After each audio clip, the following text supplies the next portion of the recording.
My name is Simba, Woloza, fully Zimbabwean. Because after saying out my surname, I get all sorts of questions. Are you from Zim? Are you from DRC? I'm fully Zimbabwean, Woloza. I come from Kishalani, how much you want to be specific. Fully Zimbabwean. He asked me to introduce myself to you. I am a pastor for the past 18 years. And apart from that, I'm also a leader of a marriage ministry that is called Strong Bonds. So I help prepare couples before they get married. I'm involved with a number of enrichment seminars, retreats with couples in the region. I am there as I never dreamt of this. I never imagined that one day I could end up in a space that I never knew existed. I thought I'll be just a pastor, but I've just earned another title, affair recovery specialist. I'll talk about that later.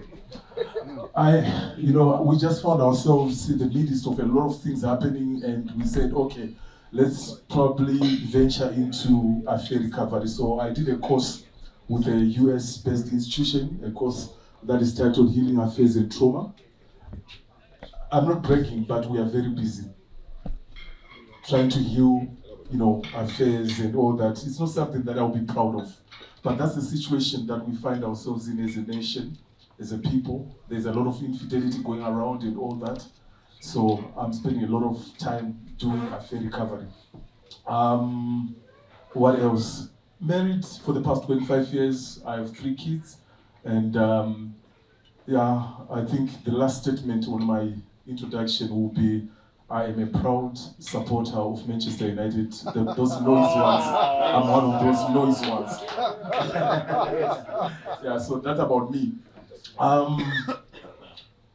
A few years back, I was talking to this young man. Of course, I've got his permission to share his story because he's been going around also sharing his story.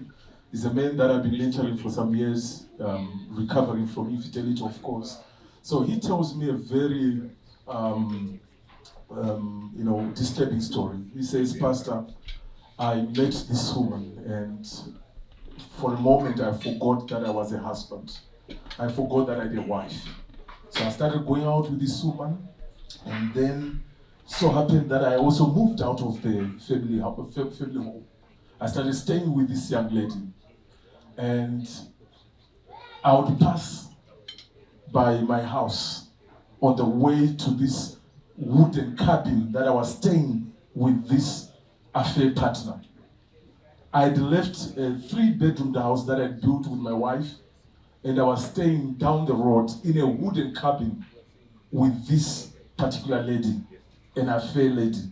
Pastor, I don't know what had gotten into my mind, but that's how it was for about a year. And this lady would tell me that we need money. Let's sell some of your property. And I would go back to my family home, grab the generator, sell it, then, do life with that affair partner. Until one day, the lady said to him, now I want you to sell your house. And the guy agreed. And he looked around for clients, and he got one client who was coming from Joburg, driving to come and see the house here in Zim. And fortunately, this guy, the prospective buyer, he had a car problem along the way. So he delayed on the road 2 days, he had a breakdown, and that delayed the sale of the house. It was at that moment that this man woke up from all this, and he said, what am I doing? So he nearly lost a home, he nearly lost a house, and he got back to his senses, thank God. Why am I sharing this story with you? Fatherhood is an esteemed institution. In fact, the title father means a lot of things. It has many definitions. If you're a father, you are a source. Either you're a source of pain or a source of joy. Fatherhood means source. Fatherhood means you are an ancestor, or in a more friendly way, you're going to be an ancestor. If I say you're an ancestor now, I think that will not sound good. But one day you'll be an ancestor. So it's up to you to choose whether you're going to be a good ancestor or a bad one. Now, a bad one is that kind of an ancestor that we spend a lot of time trying to deal with during our deliverance services as pastors. I'm sure you don't want to be cast out. I'm sure you don't want your name to be mentioned when we're doing deliverance sessions.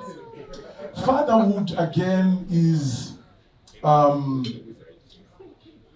besides being a source, besides you being an ancestor, you have been honored. It's an honor. It's the highest honor given to men. Are you with me? It's the highest honor given to men. Why? Because it's the same title that God uses. God is our Father, and He says, I want you also to carry the same title. What an honor to be called a father. Clap your hands for yourselves right there. So when you then have this title, you need to make sure that it is integrity, the integrity that is attached to this title, Father. That's why I spend most of my time talking to people about affair-proofing their relationships, particularly men. Because I've seen the cost. If we don't affair-proof, I've seen the cost.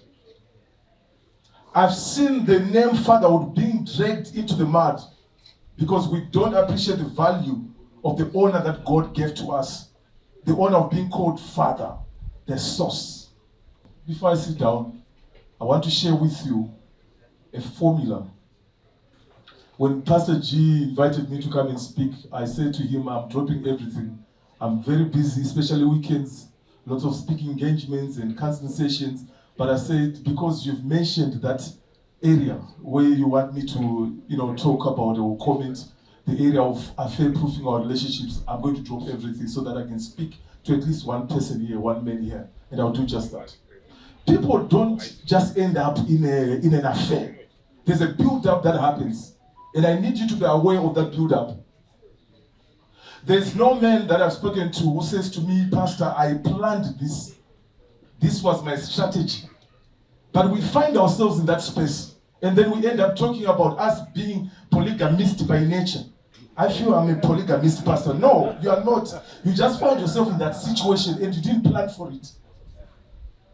So there's a formula that I want every man to be aware of, particularly fathers, so that we protect our integrity.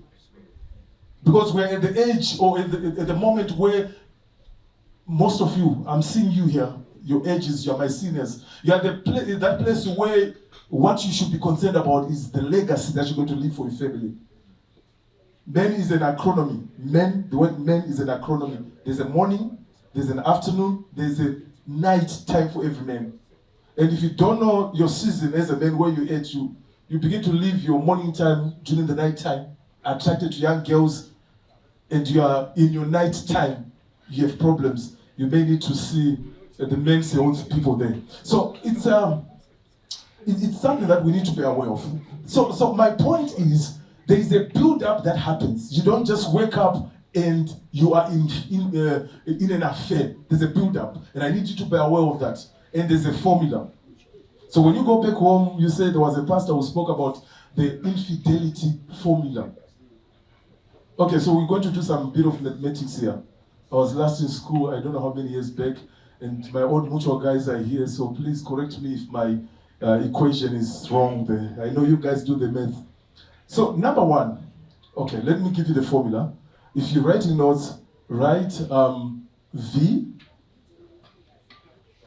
times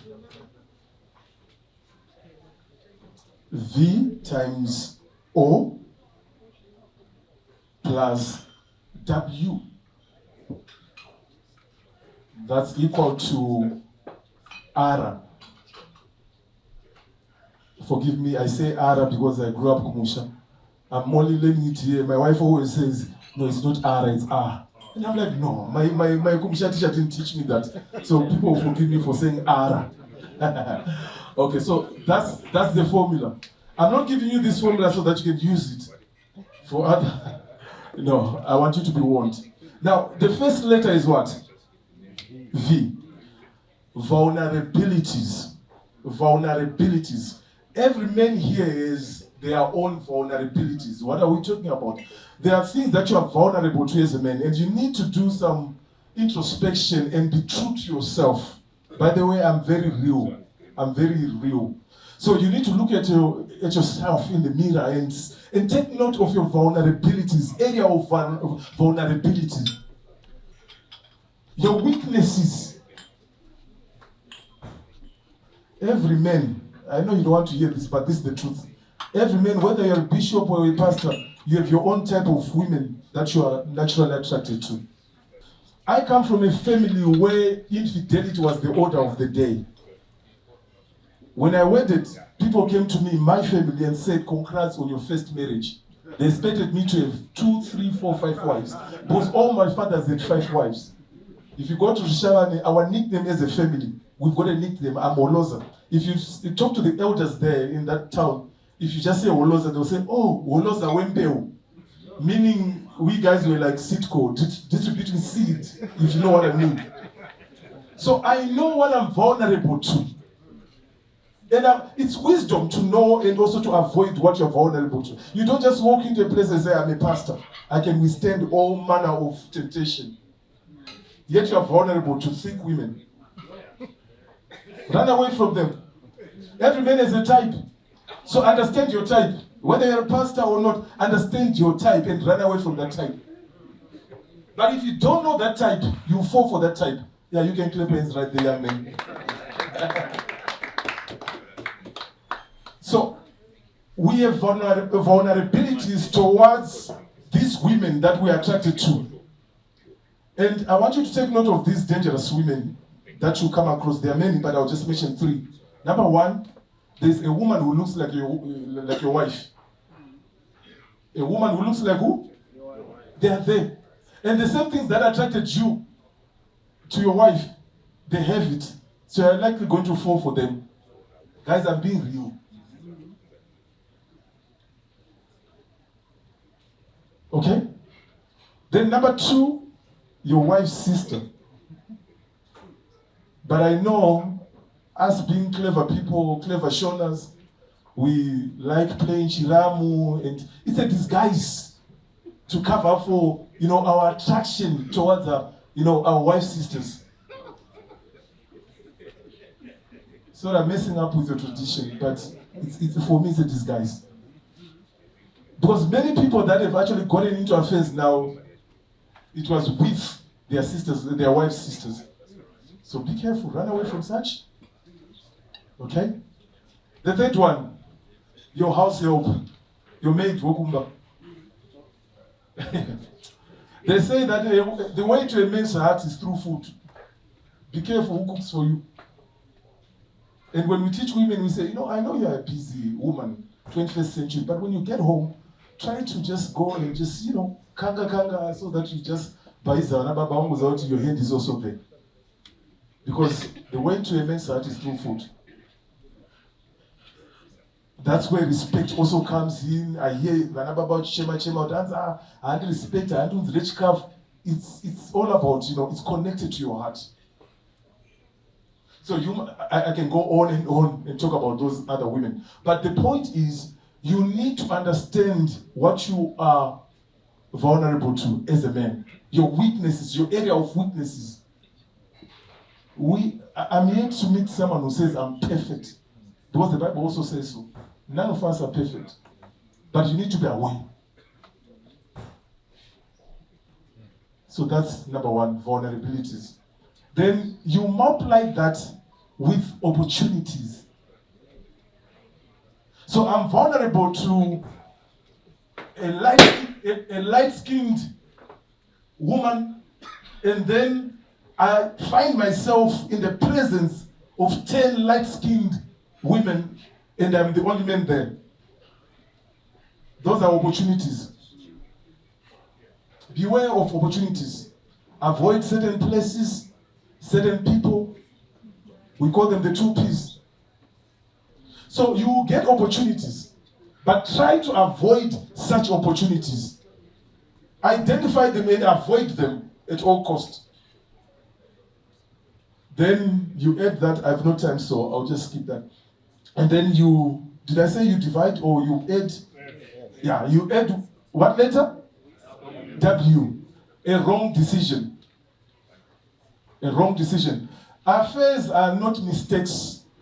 You don't come to me as an affair recovery coach and you say, I made a mistake, I fell in love with this other woman who has become my affair partner. Affairs are not mistakes. It's just a poor decision that you've made. It's a wrong decision that you've made. It is my prayer that you don't get to that place where you make such wrong decisions because they are costly. So you start from owning up as a man that, you know what, I made a mistake. If you have done that and you're a responsible father or responsible man, face your wife, face your children and apologize. And don't justify. Tell them I made a wrong decision. It was not a mistake. So it takes your vulnerabilities, it takes opportunities, and then you add a wrong decision. Then you've got a disaster there.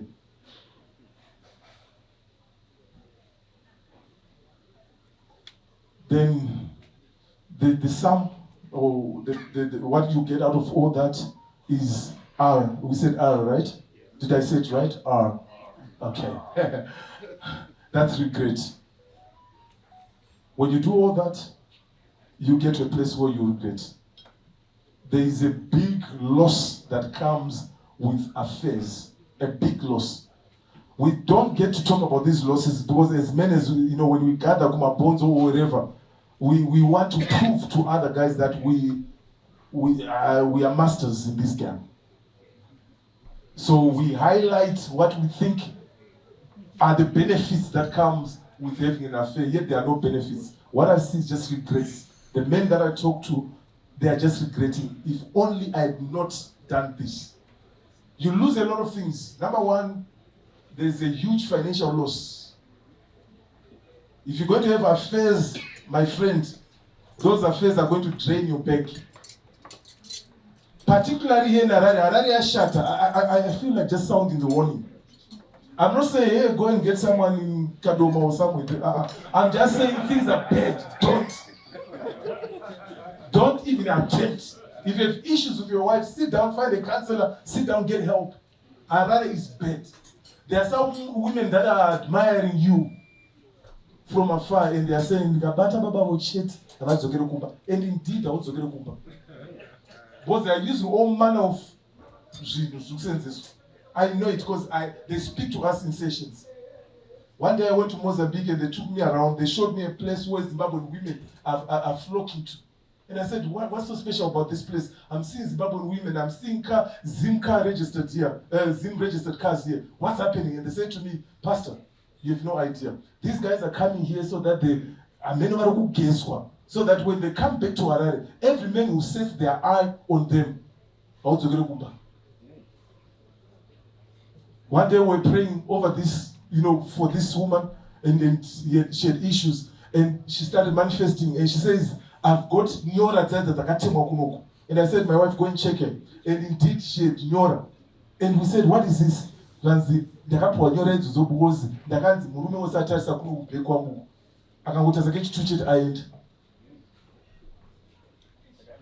This is, what we are seeing now.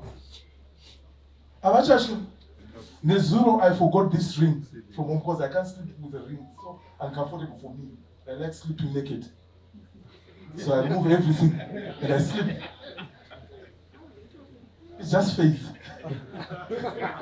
Because if you sleep and you're wearing all these things, it's like you're communicating, you're saying understood. So as a man of faith, like getting there naked, ready for anything.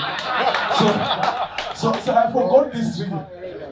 And when we got into town, because I'm always with my wife, I said, babe, I forgot that ring. So what we normally do is that we move with an extra in the car. Yeah. So I just said, I forgot, and the extra one is not even there because I had given to someone who was also in a similar situation. We had forgotten his ring. So I then bought a fake one. We normally buy the fake ones, the $2, the $2 one. Then I got into this shop and I said, guys, please, I have meetings today, I have counseling sessions. I can't be showing off a tan like this to people. People will think that I'm for this, or people will think that I'm available. So I just said, you know what, guys? And then the guy was like, "I'm church first, pastor with the fence." But at least give me the fence so that there's a fence. Don't go ahead to you know what, I'm married.